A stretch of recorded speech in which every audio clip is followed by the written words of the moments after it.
There was a lot more organization than I think any of us could comprehend at that time. It wasn't just a Jeffrey Epstein. It wasn't just a Jean-Luc Brunel. The modeling industry was and is a pipeline for trafficking vulnerable people to powerful predators.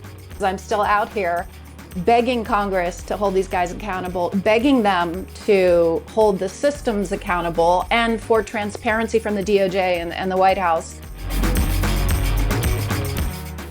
I'm Joanna Coles. This is the Daily Beast podcast, and today we have an exceptional conversation for you with two supermodels. One we've talked to before, Stacey Williams, who's brought with her today Carré Otis, whose name you will remember from the 80s and the 90s as a huge supermodel astride the world of fashion, of beauty, of glamour, of magazines, and who suffered incredible sexual abuse by the owner of the modelling agency that she was working for. And the two of them together are fascinating, discussing the structural issues in the modelling agency. And actually, this week they announced that Ro Khanna, the representative from Silicon Valley, has actually got the modelling agencies in front of the oversight committee to really look at how did the Epstein situation happen? How did so many models end up being funneled through Epstein's industrial complex and the complicity of those working in the modeling industry who mercilessly served up 13-year-olds, 14-year-olds to rapacious men? Let's get into it. I'm thrilled to be joined by Stacey Williams, who seems like a regular visitor at this point, and Carré Otis, who you've brought along.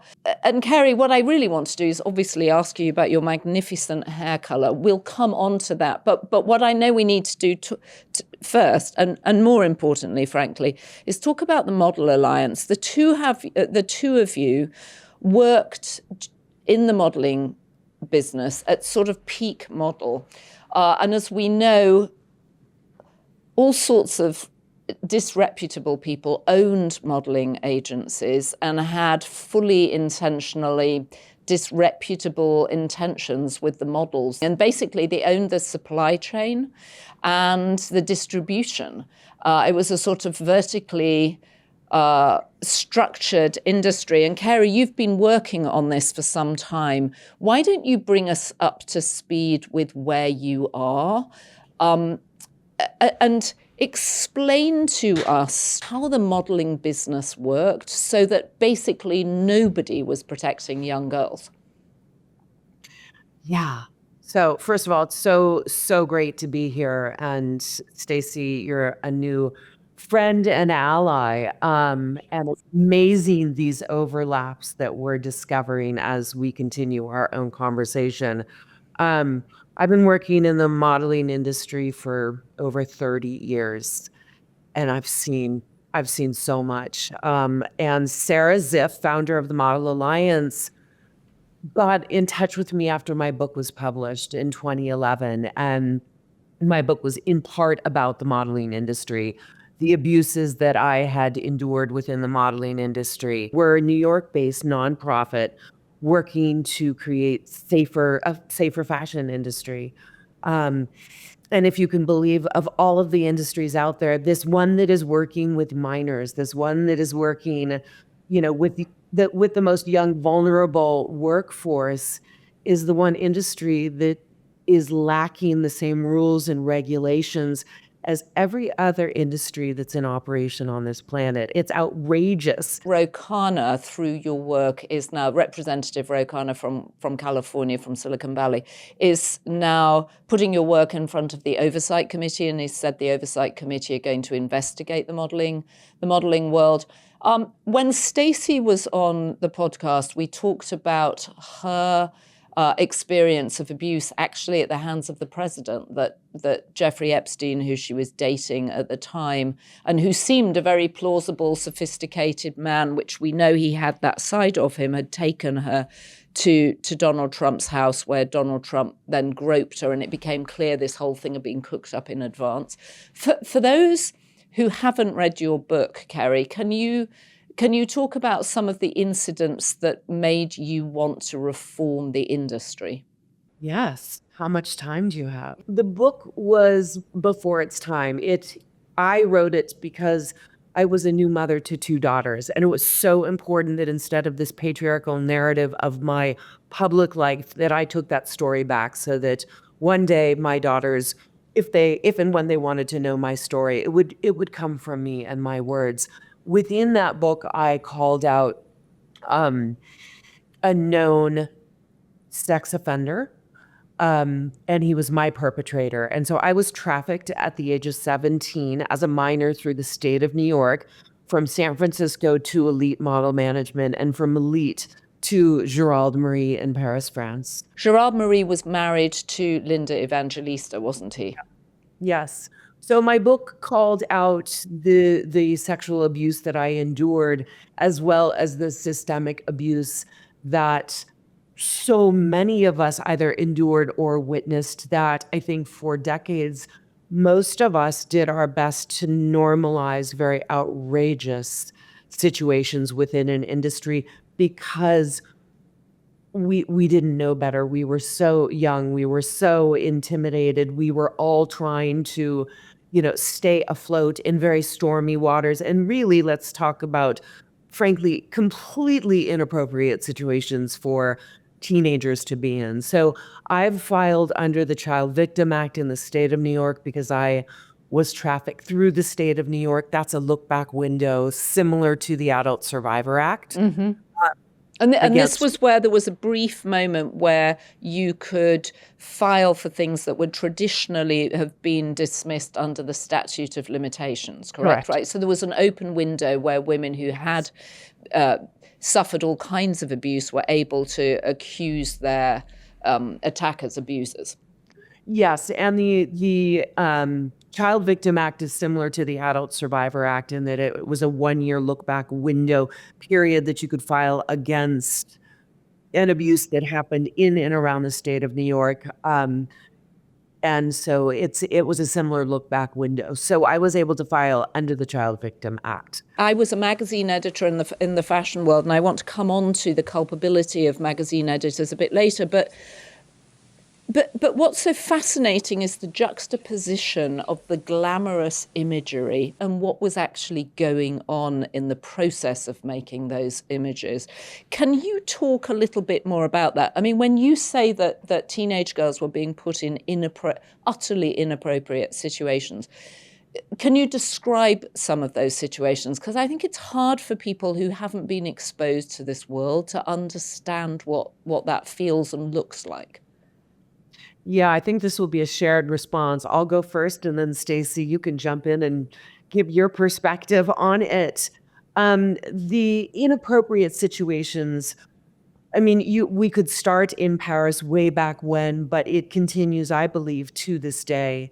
I would say, from sexual assault in the workplace to objectification to lack of privacy in changing rooms to being put in incredibly provocative situations or suggestive images where you're not necessarily clothed and people aren't necessarily giving you privacy on a set when you are incredibly young, to comments made about your body, scrutiny, judgments, talk about you as if you weren't even in the room, that your weight is too much, being put on a scale at an agency, and being told that you're fat. I mean, and way back when, one of my first castings for French Elle when I was 17, the very famous editor of French Elle actually told me, "You have to strip naked. Here's a pair of high heels, put them on and walk down the hall," and then walk back towards me. Oh my And God. that was Who is that? Carré, which editor was that? I know who she means, but I can't remember her name right now. Yeah, there we go. That's part of the problem, Joanna. That's why we need the hive mind, because we fill in the holes in each other's memories. But yeah, I can't remember. But I know who she means. Yeah. Because what Yeah. possible excuse could they give you for being totally naked and walking down the hallway in high heels? Because you're never going to do that in the job anyway. Actually, I challenge that. Oh, you did end up doing that in the job. There were so many different situations I was asked. I know, and especially in France, it was like there were billboards of topless girls for girls. I'm talking 16-year-olds for, it wasn't, nobody wore sunscreen back then. It was probably baby oil, right? At the seaside. But as well as, being told here in your list of castings, 10 o'clock at night, you need to go to this photographer's apartment to show him your portfolio. So it was like walking through landmine of really inappropriate places, situations, people you would meet that no child on their own without somebody there to support them, protect them, should never have been in that situation. And that was common in my experience. Stacey, what about you? Oh, for sure. And, I think my second trip was for Victoria's Secret. And the photographer, he insisted that he was in the house with me. They had rented 3 houses. He insisted that my bedroom was right next to his. I was 18 years old. When I got to New York, I didn't know what a passport was. So this was my second trip. I remember having such terror and anxiety just about the flight alone. Okay. And I was afraid to fly. And so, I remember someone knocking at the door at midnight. I was like scared. There were lizards around. I was like, where am I? But I'm also excited. It's Victoria's Street because I can't believe it's me. It's like the light in the dark. You and I have spoken about this, Joanna. And I opened the door and it has the skimpiest, like a couple of thongs and some of the really sexiest lingerie from Victoria's Secret and a camera, and it's running. And he goes, fitting time. And it was midnight. So I slammed the door in his face and went back to bed. And I complained about it for the rest of the trip. And I got back and the agency reprimanded me. And they said they're not going to use you again because they said you were too difficult. So you only worked for Victoria's Secret once? Yeah. Wow. Because you rejected the photographer's advances when he approached you at midnight knocking on your bedroom door. What the agency told me was, you just ruined everything because you were so difficult. Yeah. Carré, were you thought to be difficult too? Later on, absolutely. But in the beginning, my situation was a little bit different in that I was a teen runaway. I had dropped out of school. I did not have a lot to fall back on. I was already really isolated, extremely vulnerable. I, like you, Stacey, I didn't have a passport. I'd never been to New York City. I mean, I lived in the suburbs of Northern California. So for me to go from San Francisco to New York was unbelievable, like huge and new. And then the same thing, like, to have a passport and to go, and my lawyer has said, how did you get past Homeland Security?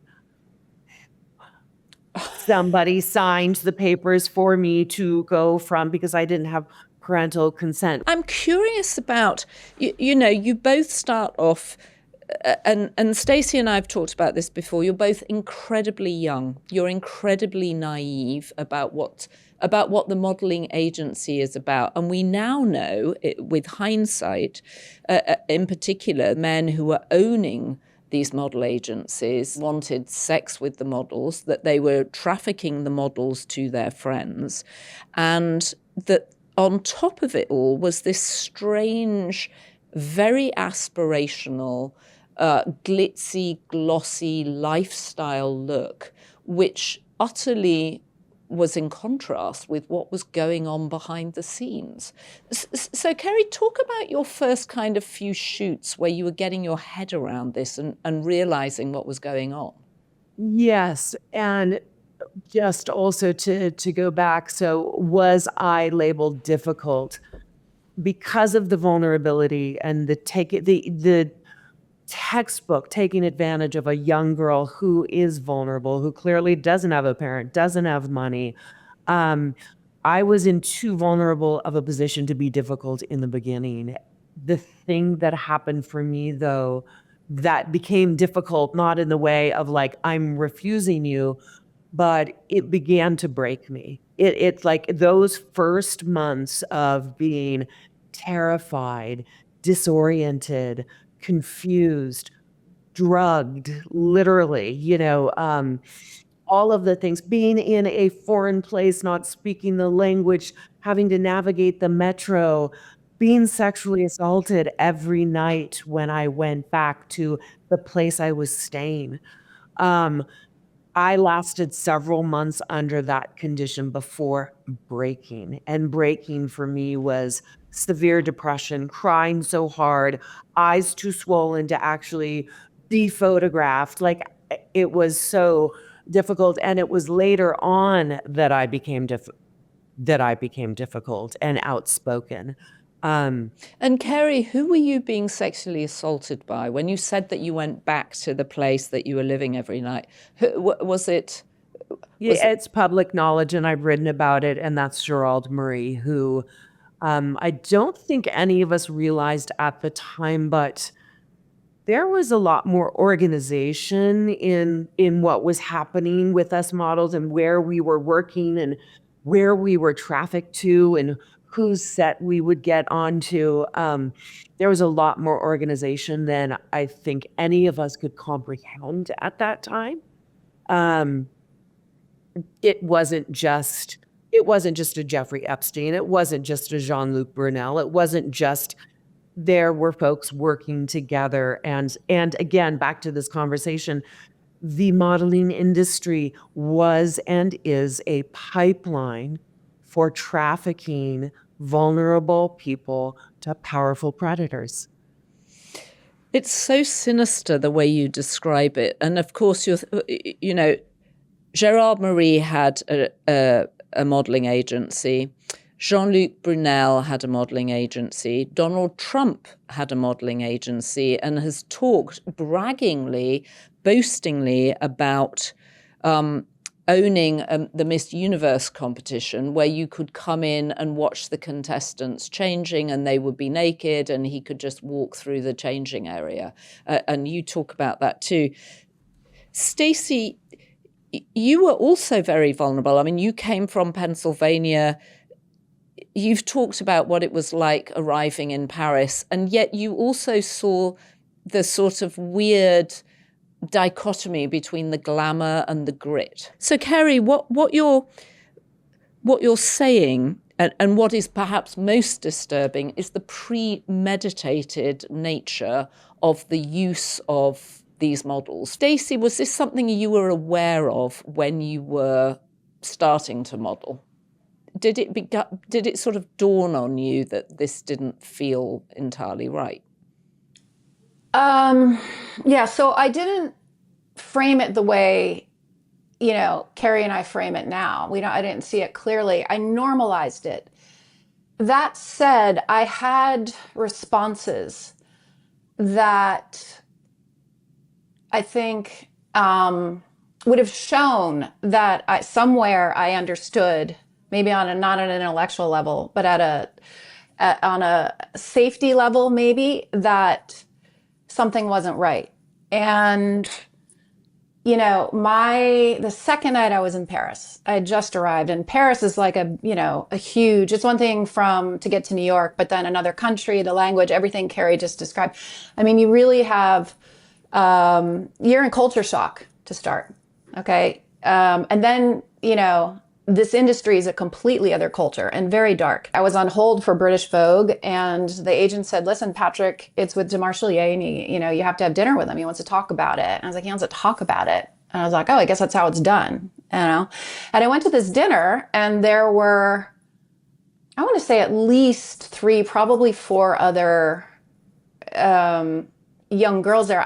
They may have been models. I don't know. They didn't look like models to me, but they were very young. And then Patrick was on the other side of the table, and And the agent was there next to a woman, by the way. And we should get into that it's not just the men own these agencies, but the women that I know that we're asking to explain their relationship with Jeffrey. Faith Cates was running the Next agency. Next. And she's the one that introduced me to Jeffrey Epstein and Donald Trump and was very close to him. And we see her all over the files now, and she stepped down in February. So there are, as Steinem said, you don't subjugate half the world without some internalization. We can get into that in a little bit.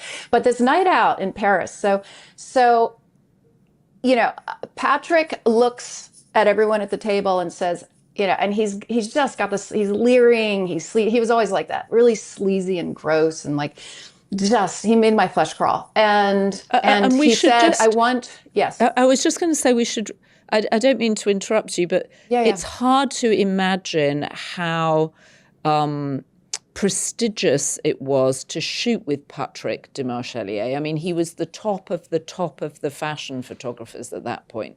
And I'm there, and like my first job, I was lucky. I mean, Azadine Elias started fitting on me and putting me in a show right away. My first actual shoot was French Vogue with Norman Parkinson, and then I was on hold for this British Vogue spread with Patrick, and they're like, "But you got to go to dinner." And so as I said, I'm sitting there. There's 3 or 4 other girls. I don't think they were models. I didn't get the impression they were. I remember one particular long straight hair. I just have this sense, this visual kind of her long straight hair. And she was a Mormon. She was from Utah. She was like 14 or 15. And Patrick said he was leering. He was gross. He was just like, it was not, no woman could have been dropped into that situation and said like, this guy's behavior is okay, and even the body language, the way he was relating. And he said, I want each girl at this table, we're going to go around, and each of you has to describe what underwear you're wearing. And immediately he saw these girls like, oh, like this is like a sexy thing. I have to answer in like a sexy way. You saw them clicking into the response that they understood they were supposed to give, that we understood we were supposed to give. And this is a moment where, another moment where I ruined my career, so to speak. I wasn't arriving with a degree in feminist studies, but I was actually in real time figuring out what feminist studies are about. And each girl went around the room and they said, I'm, Lacey Thong. And they kind of gave an answer that was supposed to like excite him or whatever he was looking for. And they got to me. And my response, this is what I did. I made myself disgusting and jokey in order to fend myself off. And I said, I'm wearing granny pants with a skid mark. Ugh, right, hilarious. Good for you. And anyone who's known me forever know that I am really scatological too, so I won't torture either of you with that. Maybe I will carry offline, but later. But anyway, so I saw the look on his face. That was me taking my power back in that moment. That was the only way I knew how to do it.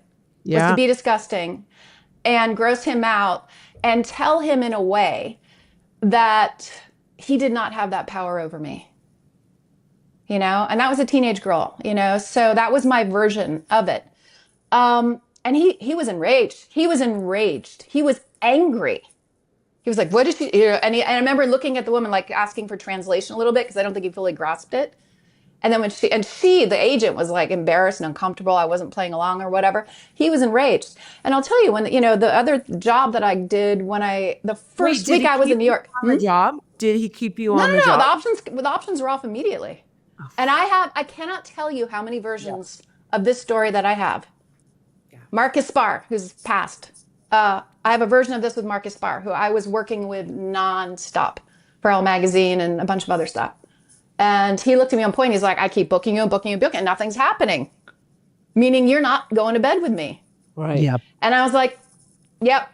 And it's never going to happen.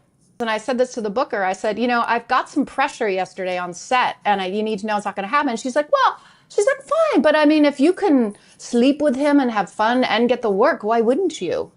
And I said, well, I'm repelled. He's married, and that's not my fucking job. Right. All the options came off. A friend of mine started doing them, and she was sleeping with him. And she got some really nice Louis Vuitton luggage out of it too, I might add.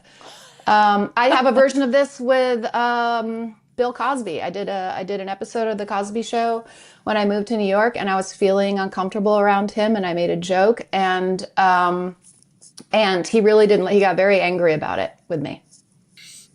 Yeah. So you made yourself difficult to protect yourself from what you knew they wanted. You put up verbal barriers and you created jokes to keep people away. I'm sure a lot of people listening to this, not in the modeling business, but having to put up with the various creeps in the office, have also done this. Carré, does this sound familiar to you? So familiar. And if we go back to kind of the beginning of my story, that first year in France, the second that I became more problematic because of my emotional state and less sexy to somebody who wanted to continually assault me. And the second that I pushed back on that, I was kicked out of that apartment. I was put up in a teeny tiny little place. I did not get one more casting again. And eventually I had to go home because that was it. If I wasn't going to play the game was over.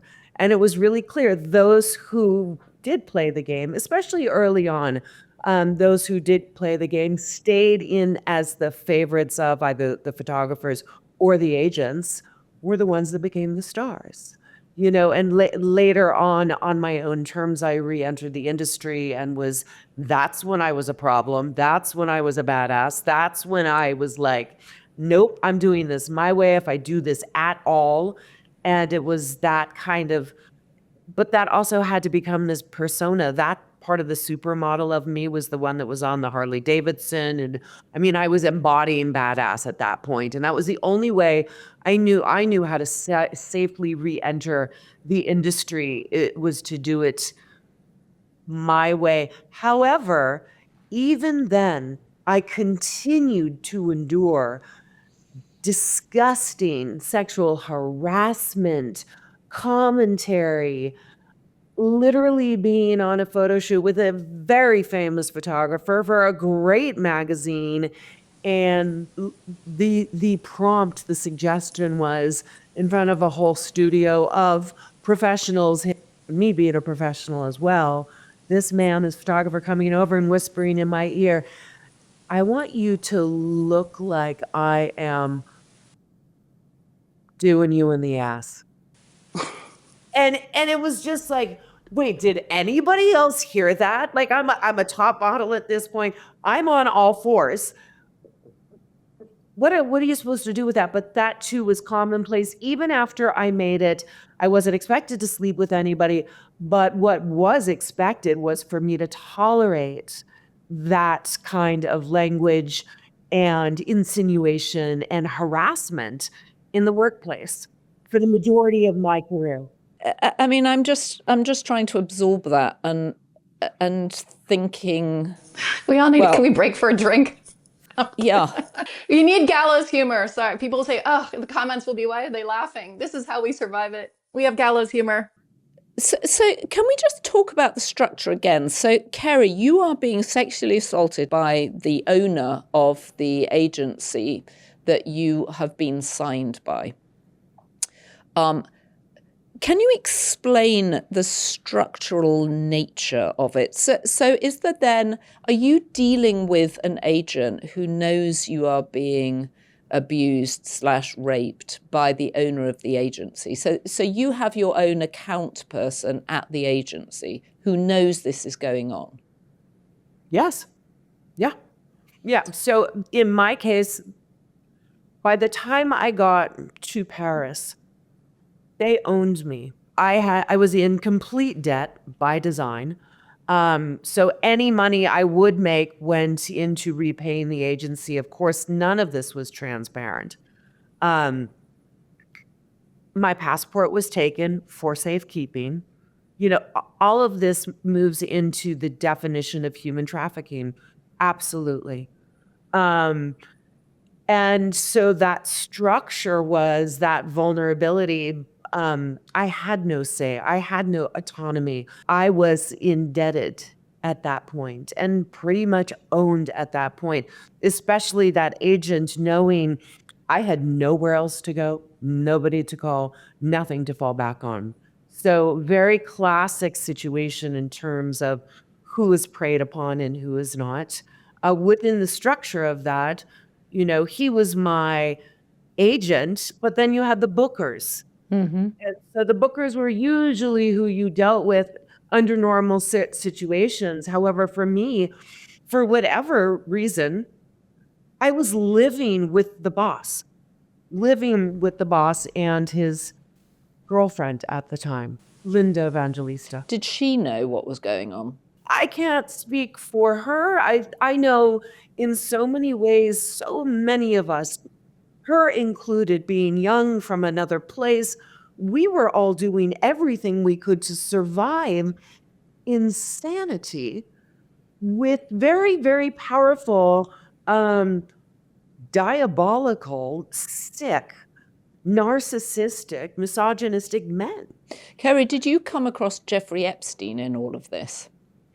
Miraculously, I did not. So you just dealt with the others, Jean-Luc Brunel, All Gerard of the Marie. guys. Yeah. Right. But to go back to it, there were bookers that I dealt with, and there are names, our survivor groups are still looking for who these bookers were, because in our view, they were complicit. They did send us places where harm came upon us. The majority of us were under 18. So yes, that structure, there were bookers, they did know. They didn't necessarily, even when they saw Gerald doing abusive things or humiliating things, like putting us on a scale in front of everybody in the agency and laughing at us that we needed to lose weight. We were too fat to send on a casting for the next 2 weeks until we dropped weight. Nobody stopped that behavior. I don't think I encountered any male or female that could have stepped in, that did step in when I needed an adult to step in. And I'm thinking about the culpability of the magazine editors here. So I took over as the editor of Marie Claire in 2006, which was owned by Hearst. And Diane von Furstenberg was the then head of the CFDA, the Council for Fashion Designers of America.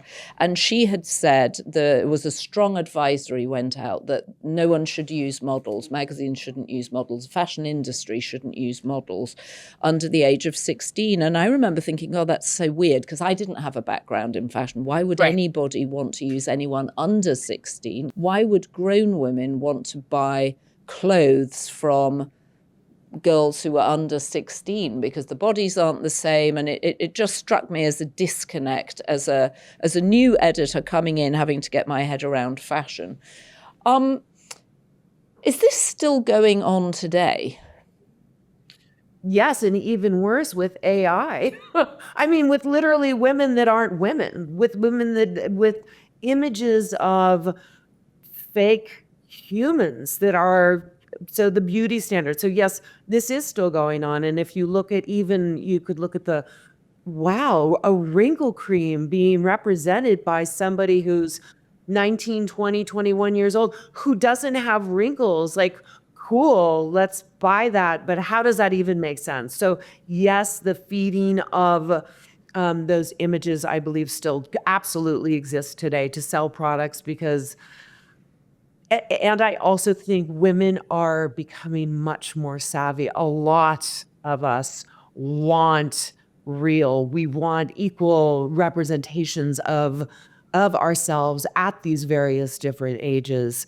So I think that there's some change, but I still think that there's a ridiculous push within a system that attempts to continue to feed us a narrative that's based on what the patriarchy and what a lot of men want. Right. So let me just take you back to, I'm trying to understand it structurally. So there's the agent who signs you, the male owners of the modeling agencies, and then there are the magazine bookers or the fashion clients who are the bookers who are booking you for campaigns. And you're saying that they were complicit with the agencies in knowing that the girls were being mistreated. You know, I think I told you before, Joanna, there's one very famous photographer who used to expose himself in the middle of shoots. Now, there were editors on set, but it was, it was like, oh, boys will be boys, right? So Stacey, are you able yeah. to tell us who that was? Yeah, I don't think this person's still alive, so I probably won't. Everyone shared this for, forever. Like we had the underground. Okay, so in the same way that, when the Harvey Weinstein thing blew up, and I have some friends who are famous actresses. One is still suing, I believe, her agency for sending him. Julia Ormond is holding CAA accountable, and she said they knew, and they still sent me to that hotel room.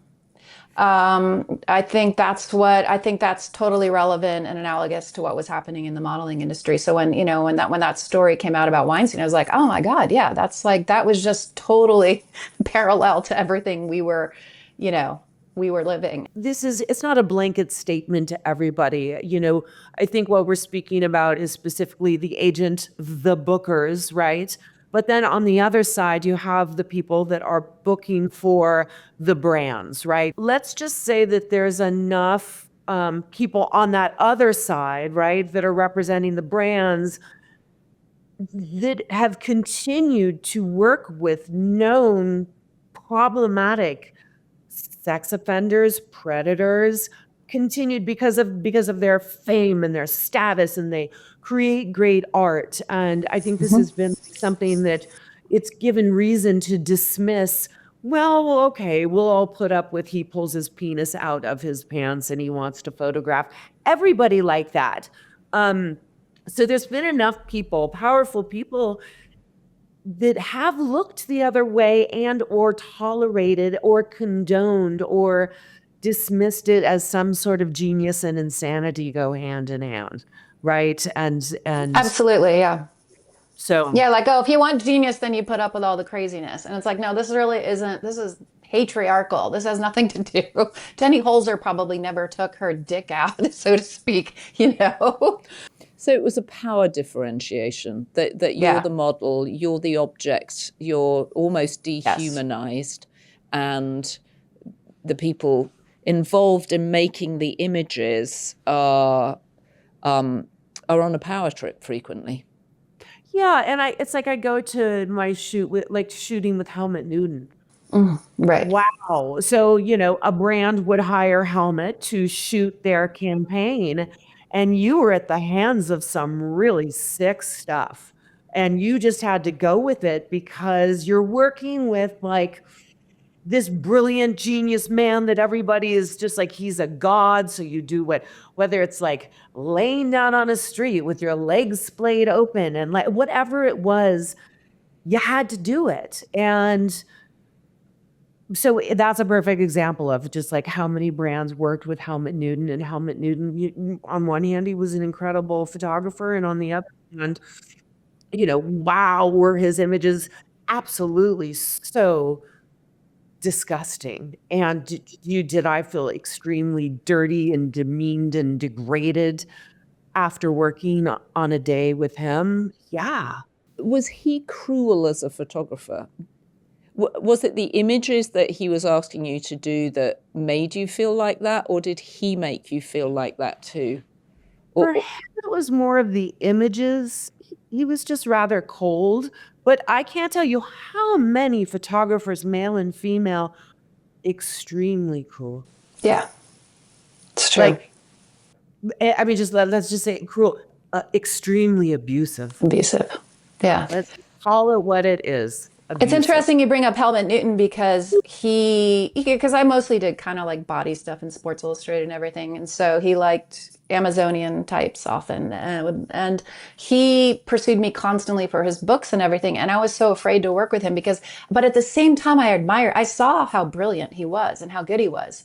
But I knew that if I was going to be the prop in that situation, I was going to feel really uncomfortable and demeaned. He made me, knowing how the industry was at that point when he was pursuing me, made me afraid to work with him. Yeah. Even though I Right. admired the artistry. Right. So you've both got long histories of working in an industry which, as you say, still doesn't really have any proper oversight.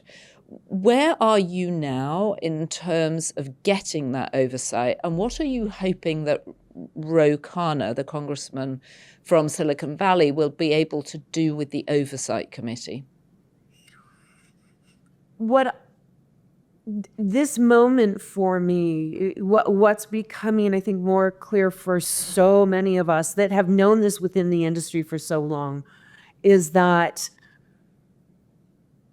it is undeniable in this moment that the modeling industry has been used as a means for human trafficking, for trafficking vulnerable to powerful predators. And so even if you look at a lot of the victims that are coming out in the files, so many of these instances of abuse, of human trafficking, came through this central player that's the modeling industry, either by luring for hope and fame and fortune and, an amazing career, or somebody actually coming into an agency and becoming a model, which might have been their lifelong dream. That in the absence of this industry and its operators, all of the different players, I believe, and I think others would agree with me, much of these abuses would not have happened.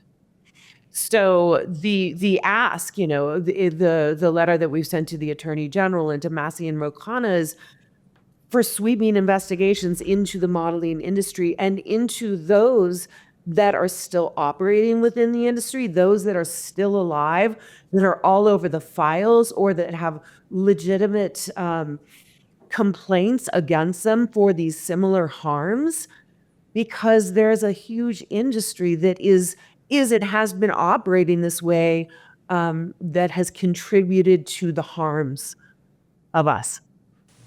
Yeah, and just to point out, as you know, Joanna, I would not have met Jeffrey nor Donald if it weren't for Faith Cates. And the founder of Model Alliance came forward, I think, in the last week or so about how Faith linked her to Jeffrey Epstein. So I've been, beating this dead horse since, before the election about getting transparency and getting the files released. And so that it made perfect sense as I'm still out here begging Congress to hold these guys accountable, begging them to hold the systems accountable and for transparency from the DOJ and the White House, that it made sense that suddenly it completely overlapped with Model Alliance's efforts. And, that's how Carré and I connected. Those women were communicating with Jeffrey and feeling sorry for him right up to within weeks of his passing in a prison cell. And they were feeling sorry for him in what way? I mean, it's so shocking to think that women would be supplying these men with these young girls.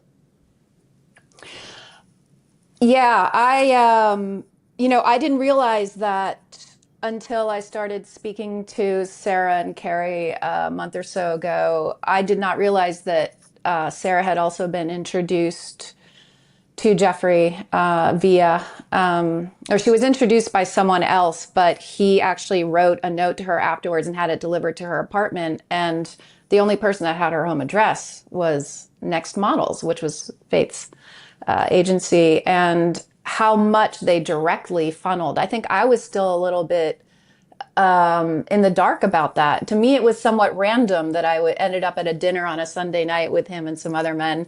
And then in Donald Trump's a presidential suite plaza party at Christmas time with a group of models, and Jeffrey was there, and they were obviously very close. They were one another's wingmen, and that Faith was so close to both of them and in touch with them. Probably, I'm guessing, is still in touch with Donald Trump today, would be my guess. I don't know. I'm speculating. But so I think it is all, I think what Carré and Sarah and the Model Alliance has helped me with is recognizing that all of this was even more orchestrated than I ever understood. Right. Well, and they were just organizing a supply chain. So they would spot people in supermarkets or local fashion shows, bring them into the agency, frequently see them abused by the modeling agent's owner, in your case, Carré. And Joanna, this piece too, like we go back to Paris, we go back to Jean-Luc Brunel, one of the biggest agents that was actively supplying children to Jeffrey Epstein. And so just even within that arena of just Paris, Jean-Luc wasn't the only one, and so there's still, we're just scratching the surface here, but to look to the modeling industry and to begin to say, okay, this needs to be investigated. That is our ask of the Oversight Committee. I've been doing another thing to point out, Joanna, is that, you're so faithful and you've been doing this and staying on the drumbeat, and I appreciate it. And there are some other folks I've been talking to regularly since I came forward. But, with the Iran war and everything, coverage has died down. But what's interesting is that I am doing so much press overseas right now. And I'm talking to journalists from Latvia, from Lithuania, and all of them are saying, and they're listing these bookers and these scouts and these agents out of Paris that we know. And so, and they weren't over there just looking for the next star, more likely at that point, it was just pure, straight, unadulterated trafficking. And that was coming through Jean-Luc. So I do believe that Jean-Luc Brunel was incredibly important in expanding Jeffrey's network into Eastern Europe at the right time, when things sort of opened up over there. Horrors happened. So I'm speaking to media in France, in Lithuania, Latvia, Norway. I mean, this thing has blown up and people are being dragged out of their homes. They're being arrested. We saw that the former prime minister of Norway just tried to take his life because of whatever is being exposed about him in the files. And so it is kind of maddening that the coverage here is still quite meager. I mean, this announcement by Model Alliance should be just like everyone should be talking about, the coverage is meager. And also, we all see these images everywhere, right? They're staring at you from billboards. They're in interstitials on wherever you get your social media. They're on television. They're in the movies when you go to a theater. So it's also particularly sinister that so many of these images we think of as being beautiful and representing a higher form of life have actually been produced with a horrifying sort of network of violence behind them. I mean, you're both so articulate about it, and also, I guess the other thing that's fascinating is the sort of gobsmacking amounts of money that were around there. I mean, you guys were being paid well. The photographers were being paid stupendous amounts by some of these brands. The big beauty houses, the big fashion houses had enormous budgets for these campaigns. And just this sense of the darkness behind these images that we've all grown up with. Yeah, it's so sad because, the reality, it doesn't have to be that way, right? I mean, whatever the art form, Mary Carr has written about this, about how like this idea that you have to be this tortured soul like a Hemingway and be suicidal all the time to create great art is just like, it's just basically patriarchal in my mind. But, you can do beautiful shoots with beautiful women with great talent, and have everyone feel safe and everyone can make money and sell their goods. Yeah, and two things, one, there's really this public idea that because you're born looking a certain way and you enter the modeling industry, you have a life that is glamorous and you make money. That is the 1%. The majority of models are struggling, experiencing all sorts of injustices in and out of work. And the other thing I just wanted to name as we speak about these images, let's talk about this wake up that we're having, that these images, this beauty standard that's been created that we all bought hook, line, and sinker into, especially bringing our daughters into stores like Pink, and why not put them in a thong and a push-up bra? Let's talk about who actually manufactured that beauty standard. Literally, these brands, L Brands, Les Wexner, Pink, Abercrombie and Fitch. Do you know how, if you really dig deep and look at what they were selling and the premature sexualization of minors, of youth, of our children, and how that was what formed so many young people and other ages standard of beauty. Look at it. It's perverse. It's an super objectification dark. that we've normalized and grown so accustomed to. And I believe that we're in a moment that fog is lifting and we're looking under the hood, and it's really ugly. But it's our moment to take back by having these conversations. Yeah, and we should point out that Jean-Luc Brunel committed suicide like Jeffrey Epstein, accused of rape. What happened to Gerald Marie, Carré? Wow, that's a good one. Gerald Marie is living his best life in Ibiza. We are waiting to get an extension to serve him in Ibiza. And I think because we're dealing with, international law and papers have to be translated properly to be able to legally serve, it's been quite the fiasco. But so nothing's happened. Criminal investigation that was in France was dropped. There were many of us that went over to Paris, survivors of Gerald Marie, to testify. It was a really grueling testimonies with the child bureau, the child division of the police, because most of us were minors, so we had to go in and give our testimonies, but it was also part interrogation. Some of them lasted 6 hours. It was utterly exhausting, and at the end of the day, statute of limitations. Nothing happened. The investigation was dropped. So Gerald Marie is partying in Ibiza.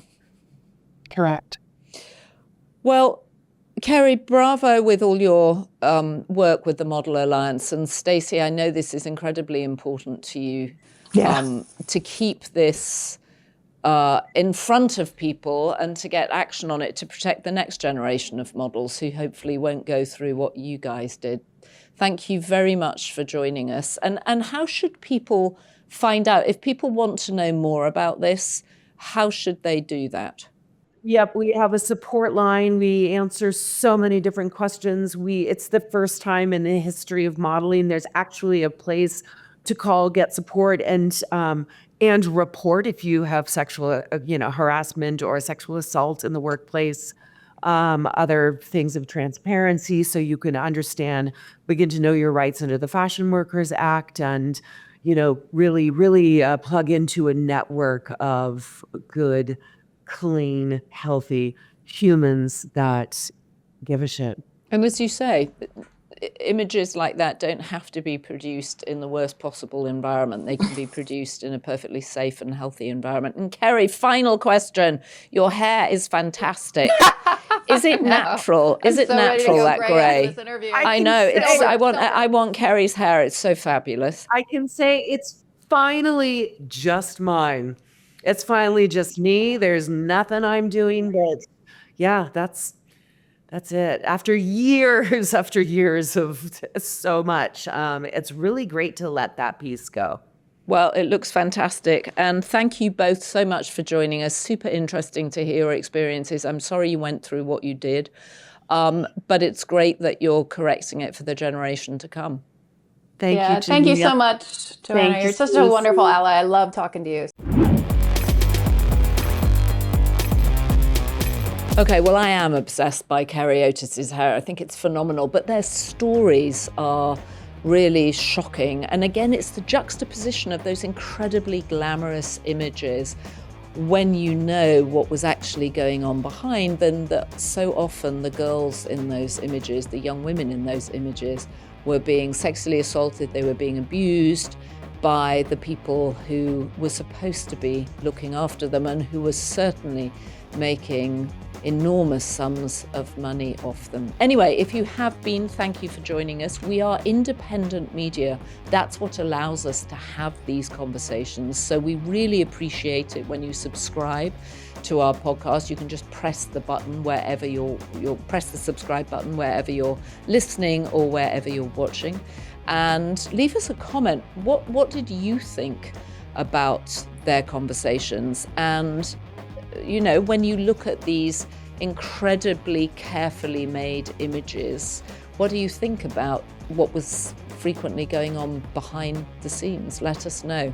Anyway, thank you for joining us. Don't forget, as our First Lady, who was herself a model, might say, be beast. So the good news is we have so many Be Beast tier members now. There are too many names to read out, and we really appreciate your support. Thanks to our production team, Devon Rogerino, Ryan Murray, Rachel Passer, Heather Passaro, Neil Rosenhouse.